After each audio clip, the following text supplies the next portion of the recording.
ආයුබෝවන්. අද අපිට කලවර්ධනයේ 8 වන සතියේනේ කතා කරන්න තියෙන්නේ. හැබැයි මම හිතුවා එය ලබන සතියට කල් තියලා වෙනත් වැදගත් මාතෘකාවක් ගැන ඔයත් එක්ක කතා කරන්න ඕනි කියලා. මොකද මේ පිළිබඳව ඔයා සමහර ප්‍රශ්නත් අහලා තිබුණු නිසා. එහෙනම් අද අපි කතා කරමු ගර්භණී සමයේදී කරන්න ඕන ස්කෑන් වර්ග මොනවද කියන එක. මම හිතන්නේ ඔයාලා හැමෝම කැමති වෙයි මේ ස්කෑන් ඔයාලට කරන්න ඕන කාලය සහ මොනවටද කරන්න කියන එක දැනගන්න තිබීම ඉතාමත්ම වැදගත් වෙයි කියලා. පළවෙනි ස්කෑන් එක තමයි ගැබ් අරගෙන සති 7ත් 11ත් අතර කරන ස්කෑන් එක. අල්ට්‍රාසවුන්ඩ් ස්කෑන් එක. ඇත්තට මේක කිරීමේ අරමුණ තමයි ඔයාගේ බබා සජීව ජීවත් වෙනවද කියලා බලන එක. මම ගිය සතියේදී මේ සම්බන්ධයෙන් ටිකක් කතා කළා. මේකෙන් බොහෝ විට දරුවාගේ හෘදය ස්පන්දනය දැන ගැනීමට පුළුවන්. ඒ වගේම ගර්භාෂයේ සුදුසු ස්ථානයක දරුවා ආරක්ෂිතව ඉන්නවාද කියන එක දැනගන්නත් පුළුවන්. ගර්භනාළවල පිළිසිඳ ගැනීම සිදු වෙලා තියෙනවද? ගැබ් ගෙල ආසන්නයේද බබා ඉන්නේ? නැතිනම් කලින් සීස කරපු ස්කා එකක් මතද දරුවා ඉන්නේ කියන කාරණා මේකෙන් බලා ගන්න පුළුවන්. ඒ වගේම විස්කරයේ ජවදානමක් තියෙනවද කියන එකත් වෛද්‍යවරු මේකෙන් හොයාගන්නවා. ඊළඟට තියෙන ස්කෑන් එක තමයි සති 11ත් 14ත් කරන ස්කෑන් එක. ඩේටින් ස්කෑන් එක කියලා සාමාන්‍ය ව්‍යවහාරයේ මේකට කියනවා.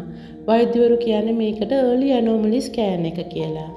මේකෙන් බොහෝ විට ඔයාගේ බබාගේ දින ගණන තමයි බලන්නේ.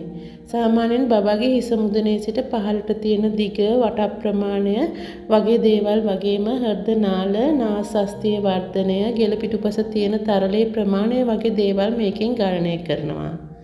වගේ ජානමය ගැටලු තියෙනවද කියන එක තමයි මේකෙන් හොයන්නේ. අපි ඩවුන් සින්ඩ්‍රෝම් කියලා කියන්නේ ඩවුන් බබාලා කියලා කියන්නේ. සමහර රටවල නම් මේ වගේ ලොකු ප්‍රශ්න තියෙන බබාලව ඉවත් කිරීමටත් පහසුකම් තියෙනවා. ලංකාව තුලත් දැන් මේ සම්බන්ධයෙන් විවිධ කටයුතු කරනවා. මොකද අපි බලාපොරොත්තු වෙන්නේ නිරෝගීමත් දරුවෙකුනේ නේද? ඒ වගේම මෙම ස්කෑන් එක හරහා හොයාගන්න පුළුවන් නිවුන් දරුවන් ඉන්නවද කියන එක. අපි බහුගර්භණීතාවය කියලා කියන්නේ මෙහිදී මේ ඉන්න බබාලා දෙදෙනාම Tamanගේ බහිශ්‍රාවී ඵල පිට කරන්නත් පෝෂණය ලබා ගන්නත් එකම ප්ලසන්ටාවද භාවිතා කරන්න කියන එකත් මේකෙන් දැනගන්න පුළුවන්.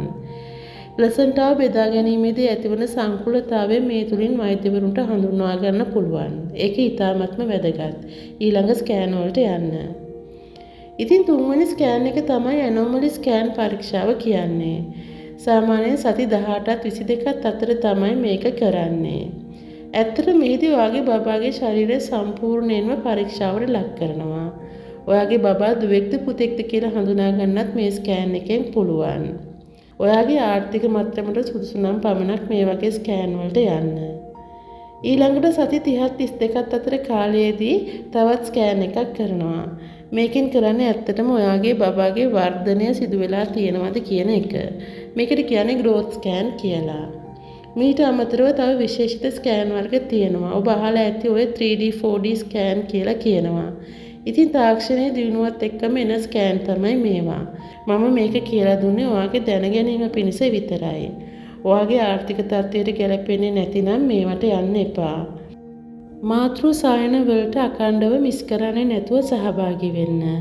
එහිදී වෛද්‍ය උපදෙස් පිළිපැදලා හොඳ මානසික තත්ත්වයක් නිර්මාණය කරගෙන ඔයාගේ ආගමනුකූලව දරු ප්‍රසූතියට සූදානම් වන්න.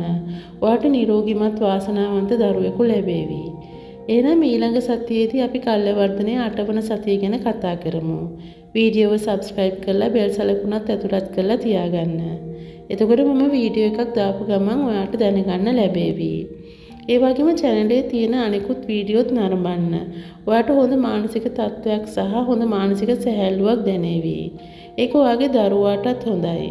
විශේෂයෙන්ම මම මොටිවේෂනල් සම්බන්ධ දාලා තියෙන වීඩියෝ අභියෝග ජය ගන්න ආකාරය ජීවිතේ කලාව යන වීඩියෝ නරඹන්න.